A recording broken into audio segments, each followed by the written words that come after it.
The Other Gods by H.P. Lovecraft. Atop the tallest of earth's peaks dwell the gods of earth, and suffer no man to tell that he hath looked upon them.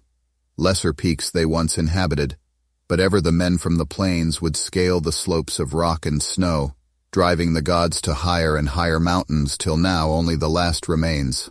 When they left their older peaks they took with them all signs of themselves, save once, it is said, when they left a carven image on the face of the mountain which they called Ngranek. But now they have betaken themselves to unknown Kadath in the cold waste where no man treads, and are grown stern, having no higher peak whereto to flee at the coming of men. They are grown stern, and where once they suffered men to displace them, they now forbid men to come or coming to depart. It is well for men that they know not of Kadath in the cold waste, else they would seek injudiciously to scale it. Sometimes when earth's gods are homesick, they visit in the still night the peaks where once they dwelt, and weep softly as they try to play in the olden way on remembered slopes. Men have felt the tears of the gods on white-capped Thurai, though they have thought it rain, and have heard the sighs of the gods in the plaintive dawn winds of Larian. In cloud ships the gods are wont to travel, and wise cotters have legends that keep them from certain high peaks at night when it is cloudy, for the gods are not lenient as of old. In Ulthar, which lies beyond the river Sky, once dwelt an old man avid to behold the gods of earth, a man deeply learned in the 7 cryptical books of San, and familiar with the Pnakotic manuscripts of distant and frozen Lomar. His name was Barzai the Wise, and the villagers tell of how he went up a mountain on the night of the strange eclipse. Barzai knew so much of the gods that he could tell of their comings and goings, and guessed so many of their secrets that he was deemed half a god himself. It was he who wisely advised the burgesses of Ulthar when they passed their remarkable law against the slaying of cats, and who first told the young priest Atal where it is that black cats go at midnight on St. John's Eve. Barzai was learned in the lore of earth's gods, and had gained a desire to look upon their faces. He believed that his great secret knowledge of gods could shield him from their wrath, so resolved to go up to the summit of high and rocky Hatheg-Kla on a night when he knew the gods would be there. Hatheg-Kla is far in the stony desert beyond Hatheg, for which it is named, and rises like a rock statue in a silent temple.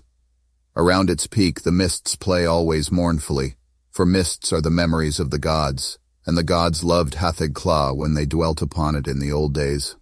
Often the gods of earth visit Hatheg-Kla in their ships of cloud, casting pale vapors over the slopes as they dance reminiscently on the summit under a clear moon. The villagers of Hatheg say it is ill to climb Hatheg-Kla at any time, and deadly to climb it by night when pale vapors hide the summit and the moon. But Barzai heeded them not when he came from neighboring Ulthar with the young priest Atal, who was his disciple. Atal was only the son of an innkeeper and was sometimes afraid, but Barzai's father had been a landgrave who dwelt in an ancient castle, so he had no common superstition in his blood, and only laughed at the fearful cotters. Barzai and Atal went out of Hatheg into the stony desert despite the prayers of peasants, and talked of earth's gods by their campfires at night. Many days they traveled, and from afar saw lofty Hatheg-Kla with his aureole of mournful mist.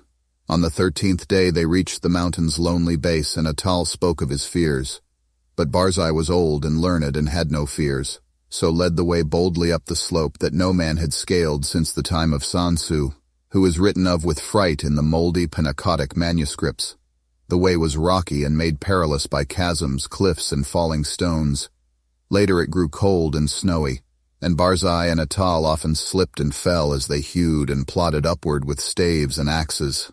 Finally the air grew thin, and the sky changed color, and the climbers found it hard to breathe, but still they toiled up and up, marveling at the strangeness of the scene and thrilling at the thought of what would happen on the summit when the moon was out and the pale vapors spread around. For 3 days they climbed higher, higher, and higher toward the roof of the world.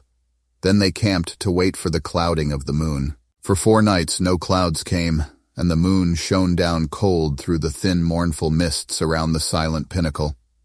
Then on the 5th night, which was the night of the full moon, Barzai saw some dense clouds far to the north, and stayed up with Atal to watch them draw near.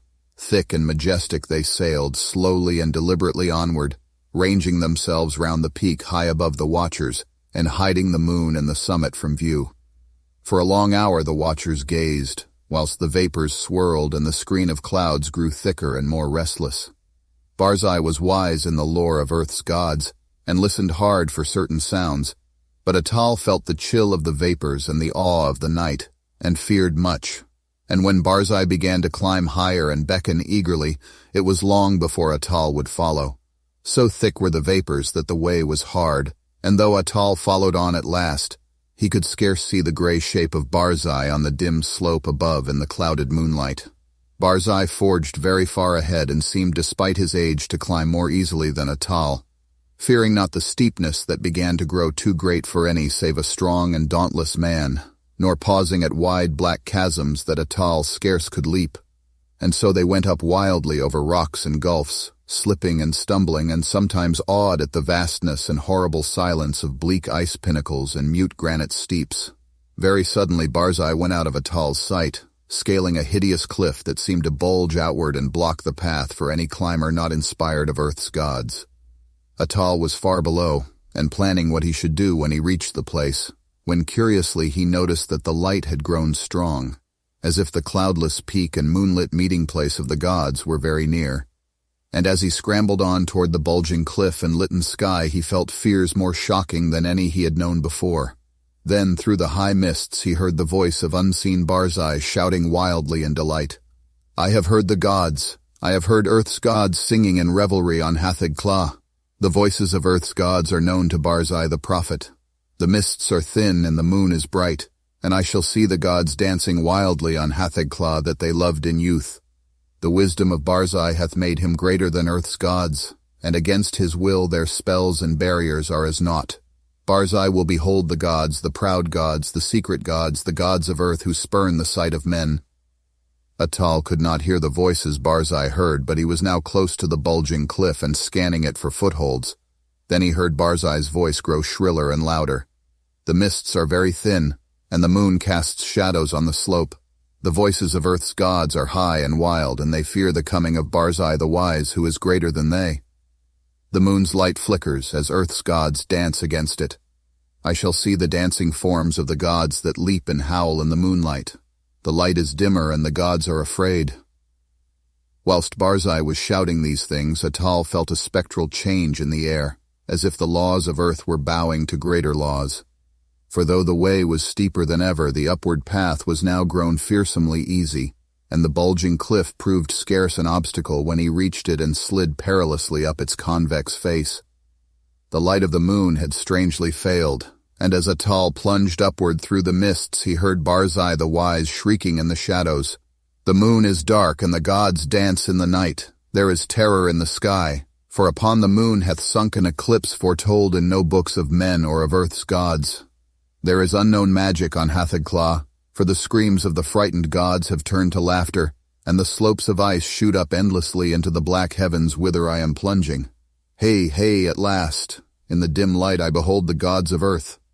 And now Atal, slipping dizzily up over inconceivable steeps, heard in the dark a loathsome laughing, mixed with such a cry as no man else ever heard save in the phlegethon of unrelatable nightmares.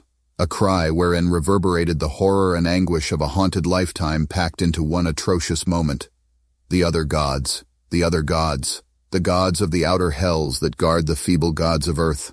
Look away, go back. Do not see, do not see. The vengeance of the infinite abysses, that cursed, that damnable pit. Merciful gods of Earth, I am falling into the sky. And as Atal shut his eyes and stopped his ears and tried to jump downward against the frightful pull from unknown heights, there resounded on Hatheg-Kla that terrible peal of thunder which awaked the good cotters of the plains and the honest burgesses of Hatheg and Nir and Ulthar, and caused them to behold through the clouds that strange eclipse of the moon that no book ever predicted. And when the moon came out at last, Atal was safe on the lower snows of the mountain, without sight of Earth's gods or of the other gods.